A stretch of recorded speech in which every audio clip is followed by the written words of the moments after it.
नमस्कार। ही आपली गाय आहे ती सिंधू आहे आणि ही आर्टिफिशियल इन्सर्शननी आपण जन्मलेली गाय आहे। साधारणतः तिसरी पिढीतली ही गाय आहे। तिचं हे पाचवं अपत्य आहे।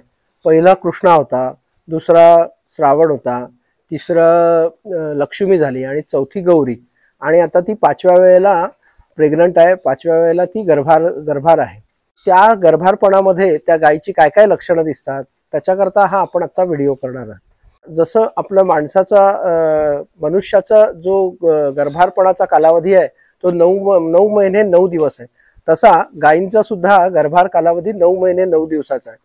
त्या दिवसामध्ये एक साधारणतः एक चौथ्या पाचव्या महिन्यानंतर त्याची कांती उजळायला लागते, ती अशी ग्लो झालेली दिसते आणि आता साधारणतः त्या इथे मागे जे दिसतंय तिथे आता स्त्राव आलेला दिसतोय, थोडीशी योनी सैल झालेली आहे आणि आता जे सड आहेत ते आता आपण बघितले तर थोडे घट्ट व्हायला लागलेले आहेत।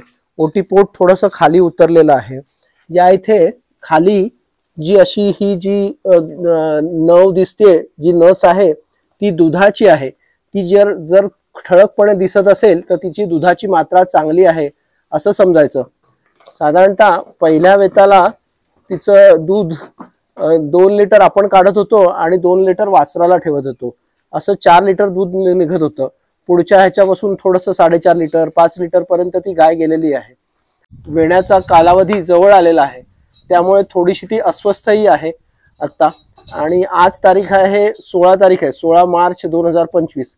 साधारणतः या 3-4 दिवसामध्ये ती वेण्याची शक्यता आता दिसते। तर खूप प्रेमळ आहे ती, पण आज थोडी अस्वस्थ आहे। अजून एक त्याचं गर्भाराचं लक्षण किंवा आता एक 2-4 दिवसात होण्याचं लक्षण, त्याच्या शेपटीच्या बाजूला इथे वरती थोडेसे खड्डे पडल्यासारखा इथे हा जो खड्डा दिसतोय तो खड्डा आहे। त्याचं कारण की ओटीपोट जेवढं खाली जाईल तेवढा तो खड्डा प्रॉमिनंट दिसायला लागतो आणि शेवटी अगदी 4 दिवस जेव्हा राहतात तेव्हा तिचं शेण पातळ व्हायला लागतं।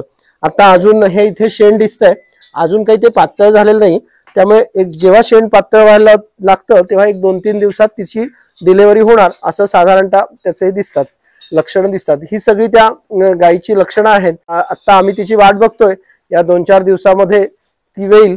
त्यामुळे आपण जो काही खरवस निघतो तो पहिल्या दिवसाचाच फक्त आपण थोडासा खाण्याचा प्रयत्न करतो आणि बाकी जो सगळा आहे त्या वासरालाच देण्याचा प्रयत्न करतो आणि ते वासरू जेवढं तो एक पहिल्या 5 दिवसाचं खरवस खाईल तेवढं ते सशक्त आणि चांगलं वासरू होईल। आता जेव्हा प्रसूती जवळ येण्याचा काळ येतो किंवा आता असं लक्षात येतं की 1-2 तासात ती येणार आहे, तेव्हा आपण त्या गोठ्यात राहत नाही। कारण 1-2 वेळा आपण प्रत्यक्ष असा व्हिडिओ पण करण्याचा प्रयत्न केला, पण ती संकोचते किंवा असं लक्षात आलं की ती थांबवते तिची डिलिव्हरी। त्यामुळे आपण असं लक्षात आल्यावर आपण तिथून निघून जातो आणि साधारणतः 1 तासानी जाऊन बघतो की बाबा काय झालंय, कितपर्यंत आहे, गडबड नाही आहे ना, नीट होते की नाही, ह्याची काळजी आपण मग थोडंसं लांबूनच असं एवढं लांबून बघतो की तिच्या नजरेस आपण पडणार नाही असं। त्यामुळे आत्तापर्यंत तरी आमच्याकडे 15 डिलिव्हरी झालेल्या आहेत आणि ही 16वी डिलिव्हरी आहे। परमेश्वराची कृपा आहे की आत्तापर्यंत डॉक्टरांना सुद्धा कधी बोलवायला लागलं नाही आहे ह्याच्याकरता, या डिलिव्हरी करता।